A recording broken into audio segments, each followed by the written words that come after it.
두 번째는요, 견딜 수 없음으로 시를 씁니다. 견딜 수 없어야 시를 써요. 그날 일기를 쓰는 사람은요, 그날 꼭 자기 전에 일기를 씁니다. 제가 아시는 그 선생님도 촌에 사셔요. 아주 총부입니다. 굉장히 그 나이도 이렇게 한 지금 76, 7 이렇게 드셨거든요. 근데 그분이 한 30년 동안 일기를 썼는데 여기서 아래서 위에까지 천장까지 딱 다 있어요. 이렇게. 그러니까 저희는 글을 쓰는 사람이기 때문에 동화든 통시든 시든 시조든 수필이든 소설이든 우리는 써야 합니다. 쓰려면 많이 생각하고 많이 느끼고 또 내가 그럼으로써 내 몸속에 내 생각 속에 옹달샘처럼 자꾸 물이 고이는 거예요. 네, 물을 퍼내도 고여야 돼요. 근데 그게 퍼내지 않으면 물은 썩고 맙니다. 아니 나는 글을 생각이 안 나서 못 써. 이렇게 하지 마시고 억지로라도 글을 써내야 돼요. 그러면 글을 또 쓸 수 있어요. 네. 저도 이제 목표가 하루에 20편 이상의 남은 시를 읽고 젊은 사람들 것만 2편 시조 하나, 일반 시 하나 쓰려고 계획은 잡고 있어요. 다 실천을 못 하지만 대체적으로 한 편은 씁니다. 네. 그렇다 해서 시가 완성도가 있는 건 아니에요. 완성도가 있는 건 아닌데 안 쓰면 뭔가 자꾸 이렇게 뒤지는 것 같은 그런 그 기분이 들고요. 또 제가 이제 가끔가다 이제 그 외부 강의라든지 시 강의를 이제 종종 하기 때문에 제가 모르고서는 어떻게 도대체 얘기를 할 수가 있겠습니까? 네. 저는 그래서 요즘 60, 70년대, 70, 80년대의 시보다는 요즘 그 대학생들이라든지 30대 이전 그 사람들의 그 시인들의 생각을 한번 보려고 그런 시만 저는 구해서 좀 읽고 있어요. 그래야 저도 좀 젊어질 거 아닙니까? 네. 그래서 이 시를 그렇게 하고 있다는 거 말씀드렸습니다. 감정을 이성적으로 조절해라. 참 좋은 말인 것 같아요. 제가 했지만. 왜 그러냐면 이 시를 쓰다 보면은요 감정이 과잉 상태가 될 수 있어요. 나도 모르게 흥분해요. 특히나 이제 중학생, 고등학생들을 가끔 한 번씩 이렇게 만나면은 글을 쓰라 보면요 명사용으로 막 해가지고 그냥 막 과잉이 돼 있어요. 쓸데없는 수식어만 갖다 뻥땅 넣거든요. 그런 이제 왜 그러냐면 시라는 걸 아직은 확실히 모르니까 그걸 이성적으로 조절을 할 필요가 있어요. 내가 흥분하면 안 되잖아요. 예를 들면 우리 코미디언들이 유능한 코미디언들은 자기는 웃지 않고 남을 웃기잖아요. 네. 남을 울리기도 하고요. 근데 본인이 웃어버리면 안 되는 거예요. 저는 글 쓰는 사람은 냉정하게 글을 쓰고 그거를 읽는 사람이 울거나 웃거나 기쁘거나 노하거나 그거는 거기서 알아서 하는 거예요. 그래서 감정을 이성적으로 조절하지 않으면 좋은 글이 나오기 어렵습니다. 함축성에만 빠지면 좋은 시를 쓸 수 없다. 맞습니다. 함축성, 말이나 글이 그 속에 있는 뜻을 집약하고 가지고 있는 어떤 성질이거든요. 함축, 집약한다는 얘기입니다. 그런데 이 함축성으로 쓰라고 하니까 어떤 분은 그 조사를 다 빼버려요. 연결 의미가 없이 그냥 말을 그냥 명사형으로 끝내든지 뭐 이렇게 이런 식으로 해요. 그거 안 됩니다. 조사는 반드시 다 집어넣는 건 아니지만 불필요하게 빼면 안 돼요 또. 왜 그러냐면 우리가 말을 하는데 뼈와 뼈를 연결하는데 관절을 다 없앤다고 생각해 보십시오. 어떻게 글이 될 수가 있겠습니까? 조사도 때에 따라서는 어마어마한 역할을 하고 있는데 그걸 무시하면 안 돼요. 자꾸 연결해 나가야 돼요. 왜? 내가 있는 게 아니에요. 글을 써서 내가 힐링하는 것도 있지만 사실 내가 글을 써서 내놓는다는 것은 상대방을 위해서 내놓는 거거든요. 그렇기 때문에 글도 매끄러워야 되고 거기 여러 가지 제도도 장치를 해야 되고 쓰고다가 그렇지 않으면 글을 한 번 읽고 안 읽는다는 거. 그래서 새롭고 개성적인 의미의 창조를 위해서 언어를 활용할 줄 알아야 돼요. 함축성을 또 잘 이용하면요 오히려 더 좋은 시를 쓸 수가 있습니다. 그러니까 이게 어떤 경우는 함축성 때문에 어떤 경우는 시를 망칠 수가 있고 어떤 경우는 함축성 때문에 시가 굉장히 좋아지는 거거든요. 조사를 넣어야 하는 이유는요. 저는 이렇게 보고 있어요. 조사를 넣어야 하는 이유는 리듬입니다. 리듬. 언어는 시는 특히 내재요 리듬이거든요. 그 리듬이고 음악이라고 하지 않습니까? 또 회화적이에요. 그림으로서 나타낼 수가 있거든요.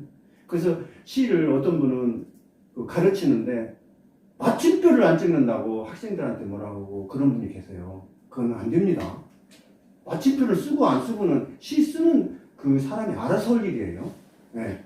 특별한 경우에는 요즘은 그 트렌드가 맞춤법을 안 쓰는 게 요즘 트렌드예요.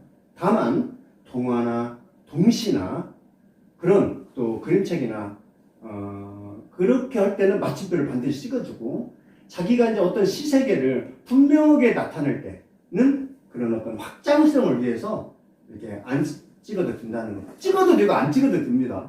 시를 쓸 때 세로로 써도 되고 가로로 써도 되고 별표점 써도 돼요. 이건 어떤 방법이 없어요. 방법이 따로 있는 게 아니에요. 다만 이렇게 지금 글들을 쓰고 있는 건 전 세계적인 트렌드입니다. 이런 식으로 썼기 때문에 가장 잘 읽힌다는 거예요. 그러나 본인이 뭐 따뜻해 얼마든지 쓸 수 있어요. 뭐 말을 바꿔서 뒤집어서 쓴다고 그래서 누가 뭐라고 그러면 안 됩니다. 절대. 네, 그거는 작가가 알아서 해야 됩니다. 네.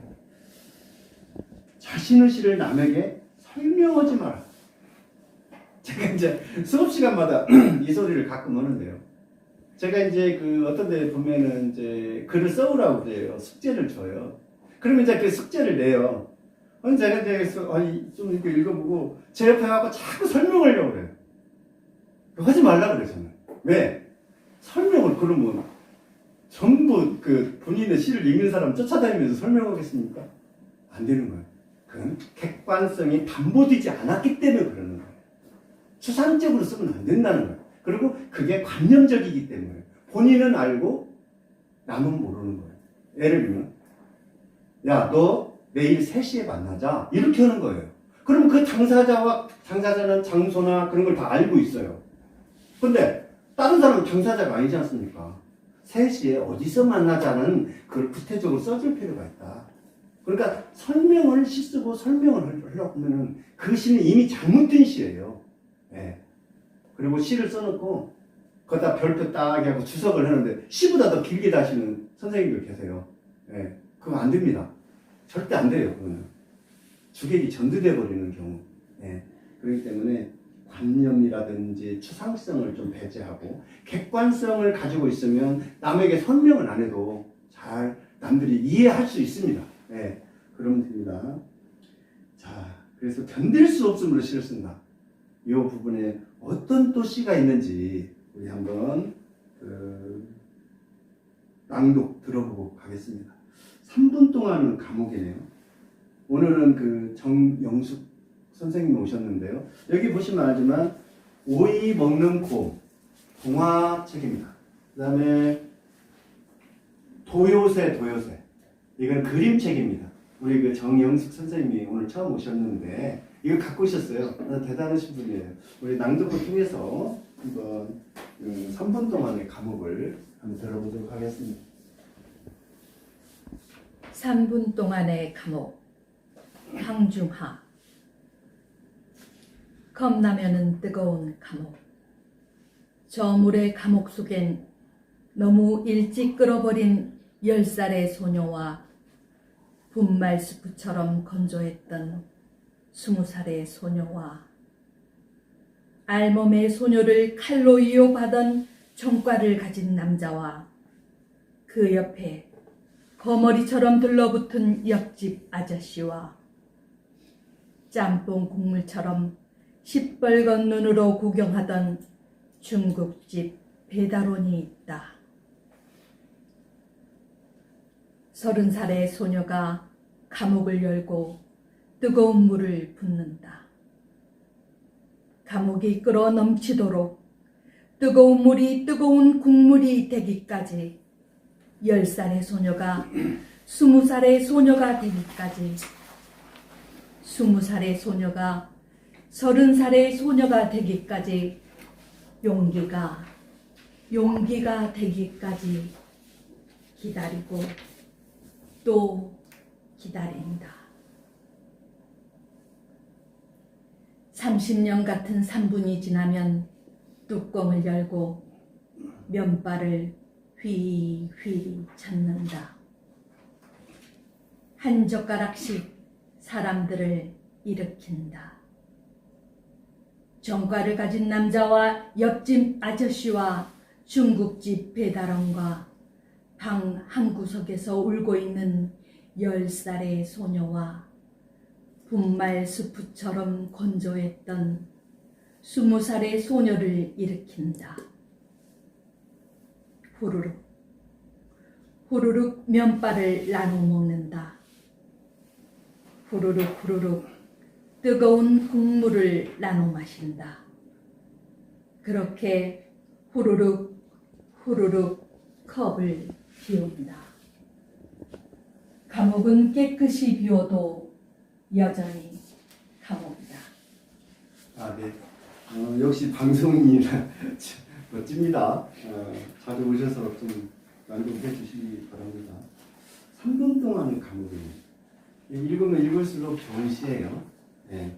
단순하게 뭐 좀 헷갈릴 수도 있습니다. 처음에 읽을 때는 숙독하지 않으면은 좀 쉽게 뜻을 금방 알아내기 어려워요. 근데 이제 제 설명 들으면 이렇게 쉽게 쓰는 시도 있구나 이해 가실 겁니다. 이런 시를 좀 좋은 시들을 자주 좀 읽으시면은 글 쓰는데 아주 도움이 돼요. 이게 쉽게 써지지만은 사실 장치를 해놨습니다. 지금 보겠습니다. 컵라면은 뜨거운 감옥. 컵라면 있잖아요. 우리가 이렇게 하고 딱 물을 붓고 한 3분 정도 이렇게 이제 이렇게 뭐 책 같은 거 눌러놓고 이제 먹으면은 물이 막 뜨겁잖아요. 그게 지금 감옥이에요. 감옥. 그 감옥이 무슨 감옥이냐? 이 사람이 지금 10살의 소녀와 20살의 소녀와 30살의 소녀 같은 사람이에요. 이게. 네, 이 10살과 20살은요 과거잖아요. 그리고 지금 30살은 현재의 나입니다. 현재의 나가 지금 감옥 속에 있는 어떤 기억들을 지금 생각해내는 거예요. 네, 라면과 라면 그걸 먹으면서 일어나는 일이거든요. 그래서 한번 보겠습니다. 컵라면은 뜨거운 감옥.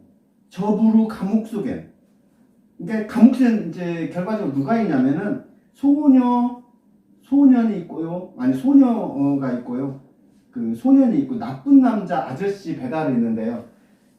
너무 일찍 끌어버린 10살의 소녀와 분말처럼 건조했던 20살의 소녀는 같은 사람입니다. 네, 그러니까 여기는 딱 하나 일만 표시하면 되겠습니다. 그 다음에 이 알무무 소녀를 칼로 이어받은 전과를 가진 남자. 그러니까 지금 이 알무무 소녀는 여기서부터 좀 그렇게 좀 어떤 요즘 그런 뭐 미투라든지 뭐 많이 있잖아요. 그게 아니에요. 이게 알무무 소녀 이게 라면 예를 들면 그렇게 표현을 했어요. 그러니까 여기는 두 번째입니다. 두 번째 사람이에요. 그 옆에 거머리처럼 들어붙은 옆집 아저씨와 그러니까 전과를 가진 남자가 무섭잖아요. 그러니까 이제 옆에 딱 붙어서 다녀요. 자기가 보호를 받으려고 하는 거예요. 어찌 보면은.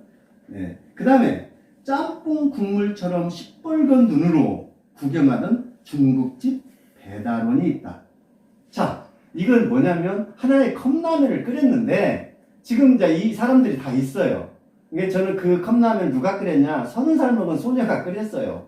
그랬는데 10살 먹은, 20살 먹은, 그 다음에 전과를 가진 사람, 또 전과 옆에서 매일 붙어다니는 사람, 아니면 중국집 배달복. 이렇게 지금 등장인물을 내세우고 있습니다. 30살의 소녀가 감옥을 열고 뜨거운 물을 붓는데요. 이제 자기가 지금 뜨거운 물을 이제 붓는 거예요.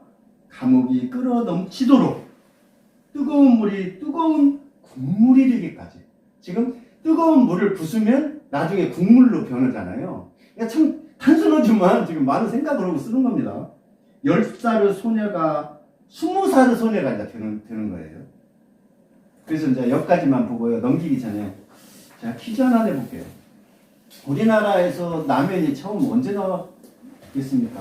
언제 나왔다고 생각하세요? 우리나라에서 라면이 처음 나왔던 시기가 6.25 때 나왔대요. 1963년도에 9월 달에 나왔어요. 1963년 9월 15일에 삼양식품, 뭐 제가 뭐 다 알고 있으니까 삼양식품에서 나왔는데, 그 당시 그 남대문 시장의 죽 한 그릇이 얼마 정도 갔겠습니까? 그 당시 남대문 시장에 죽을 팔고 있었는데 그걸 사 먹기가 어려운 거예요. 이게 삼양식품 설립자가 그걸 보고 나 이거 뭔가를 해야 되겠다 그래갖고 일본에서 처음 그 기계를 들여다가 이제 라면을 생산을 하게 돼가지고 지금은 우리는 전 세계를 제패해버렸습니다. 네, 제패해버렸는데 그때 당시 죽 한 그릇이 3원에서 5원 같답니다. 3원에서 5원. 그리고 라면 하나를 2원에 파는 거예요. 2원. 1원 50전 2원에 파는 거예요. 그러니까 얼마나 국민들의 배고픔을 달래줬겠습니까? 그래서 제가 얘기 간단하게 하고 넘기겠습니다. 96페이지입니다. 20살의 소녀가 30살의 소녀가 되기까지 10살에서 20살 또 다시 20살에서 30살에 되기까지 용기가 되기까지 기다리고 또 기다린다. 용기. 이거는 굳세고 그릇입니다. 이 용기는 그릇. 이 그릇이 어떤 굳세고 씩씩한 기운을 용기라고 해요. 그러니까 뒤까지 기다리고 또 기다리는데 용기가 되는 거예요. 그걸 먹는 거예요. 이제 용기들을 그 밥을 먹음으로써 배가 불러지잖아요. 그래서 용기를 썼는데 이분이 제가 제 7강인가에서 희원법이라고 자세히 설명했습니다. 자세히 경칩 경첩. 희원법은 뭐냐면은 희원 영어로 PUN이거든요. 펀이에요. 펀.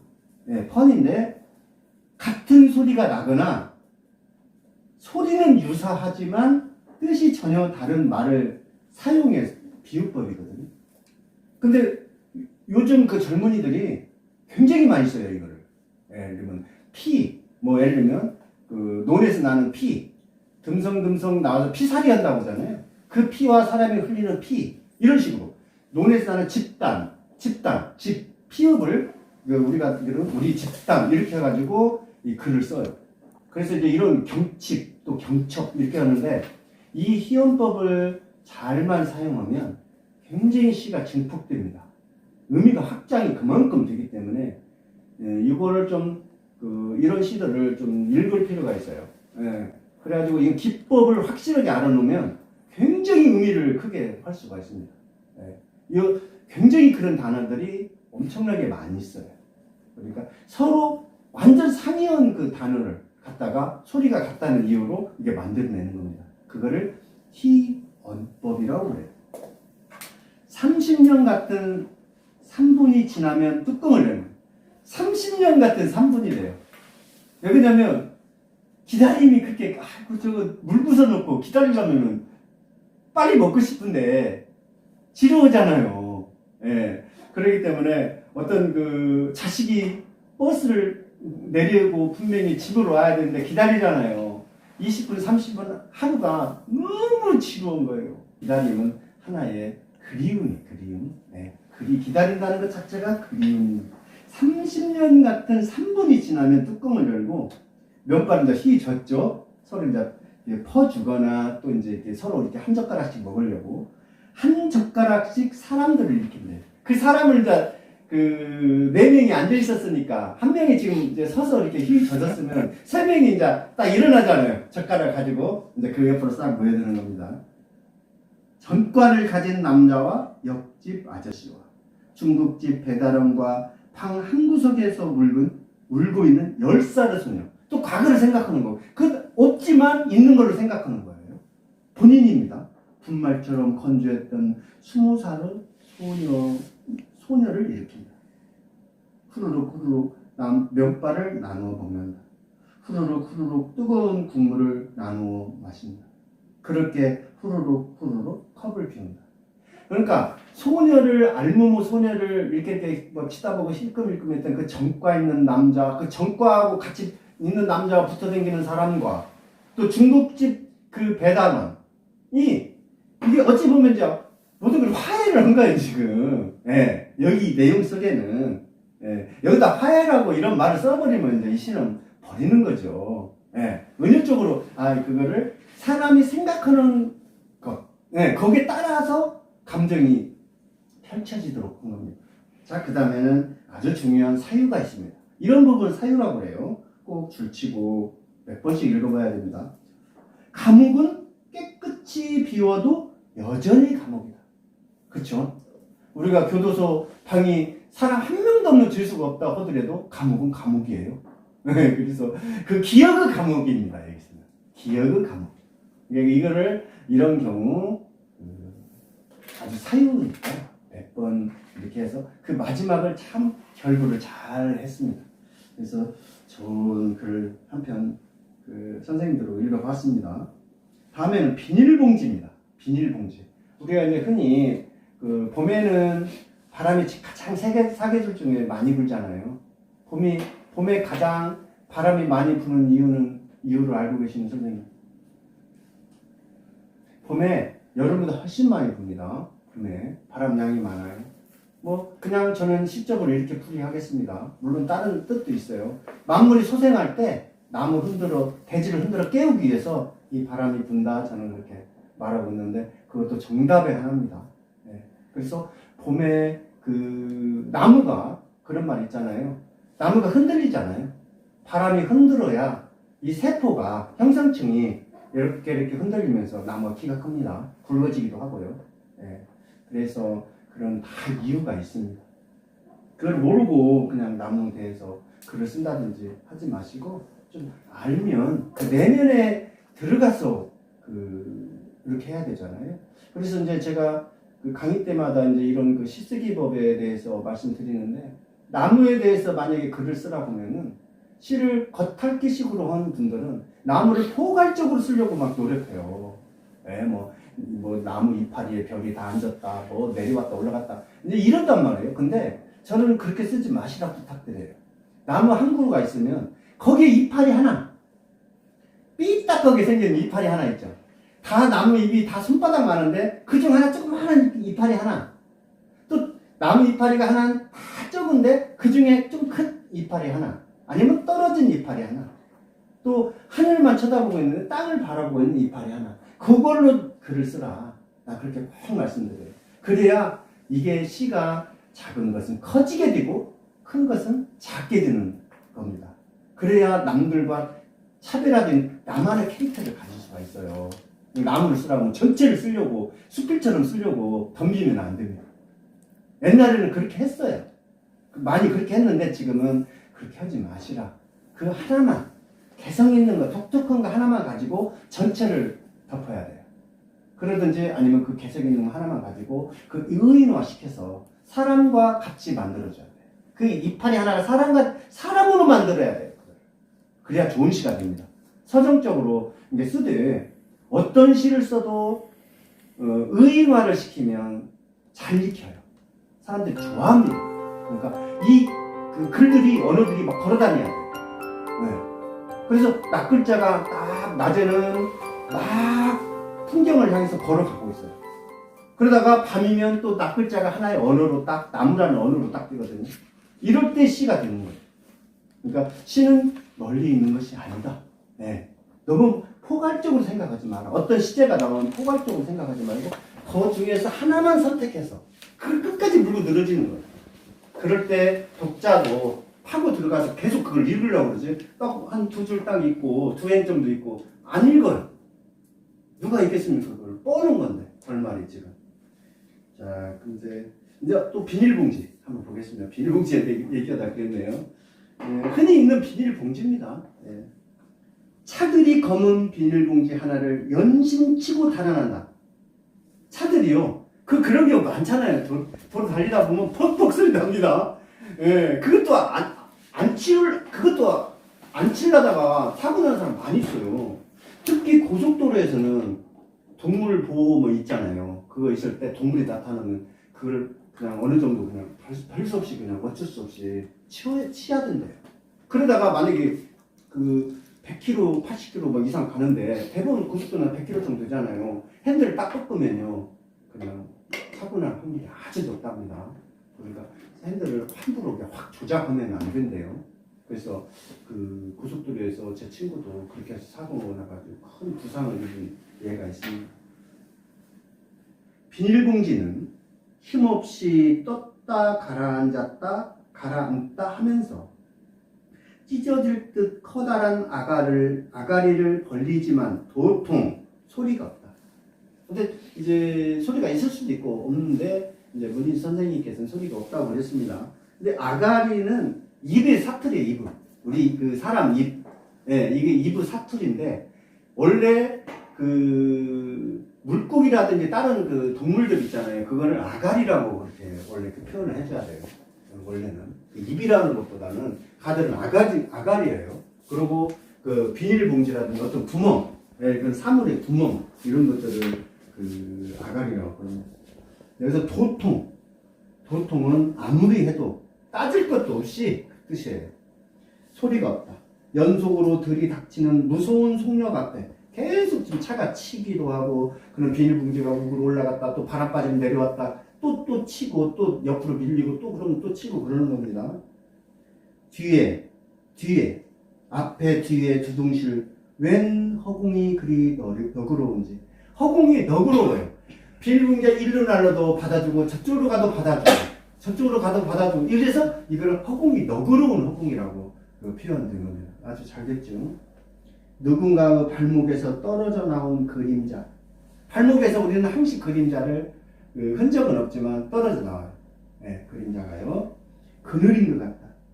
과거 지사는 더 이상 닥치지도 않는다. 그림자는 지금 떨어져 나온 그림자가 여러분 도로나 인도에 있어요.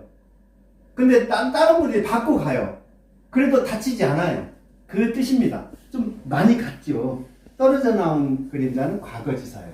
우리 일상생활에 일어나는 흔적 없는 자취입니다. 네. 그래서 이 떨어져 나온 그림자와 과거지사는 같은 말이에요. 네. 참 멋지게 표현된 것 같습니다. 이제 저그 멱살도 박치기도 없는 춤. 세상사가 그렇잖아요. 살면서 멱살도 잡고 박치기도 하고 싸우고 주먹질도 하고 그래요. 검은 비닐봉지 하나가 또 잔뜩 매우 심하게 그 말입니다. 잔뜩 바람을 삼킨다. 그럼 바람 삼키면 다시 올라가겠죠? 네. 대단한 소화 능력이다. 바람이 빠지면 또 내려앉고 바람을 삼키면 또 올라가고 그러니까 이 비닐봉지가 소화가 그만큼 빨리 되는 거예요. 우리가 예를 들면 내부로 뭐를 이렇게 브로콜리를 예를 들면 보관한 다음에 내배다 이렇게 싸가지고 이렇게 하면은 바람을 빼잖아요. 그럼 소화 능력이라고 이분은 표시한 겁니다. 근데 이제 앞으로 냉장고 같은데 제가 팁을 하나 드리면은 그 냉장고에 야채를 오래 보관하는 방법 다 아시겠지만은 제가 하나 추천해 드릴 것이 뭐냐면 포도를 사면요 포도 봉지가 있습니다. 그건 절대 버리지 말고 포도 봉지에 싸서 그 냉장고에 마늘이라든지 양파라든지 보관하면요 다른 것보다 5배 이상 간다. 확실하게 그 나와 있어요. 그 포도 봉지 그거 꼭 버리지 말고 다른 건 다 버리시더라도 그건 버리지 말고 그거 야채를 보관하는데 꼭 쓰시면 좋습니다. 시장통 거리의 밥통이다. 금세 홀쭉하다. 금세 짧은 시간에 그 비닐봉지가 떴다 가라앉았다 하는 것을 인생사와 그 오버랩 시켜서 이렇게 얘기를 하고 있는 겁니다. 그러니까 이게 움직이는 거예요, 시간. 약간 이제 그 연신이라든지 도통, 아가리 여기서 보면 잔뜩, 금세 이런 게 부사를 좀 너무 많이 써놔서 좀 우리가 요즘 잘 사용하지 않는 언어지만 우리가 그 연치가 좀 계신 분들은 이런 단어를 참 많이 사용해요. 예.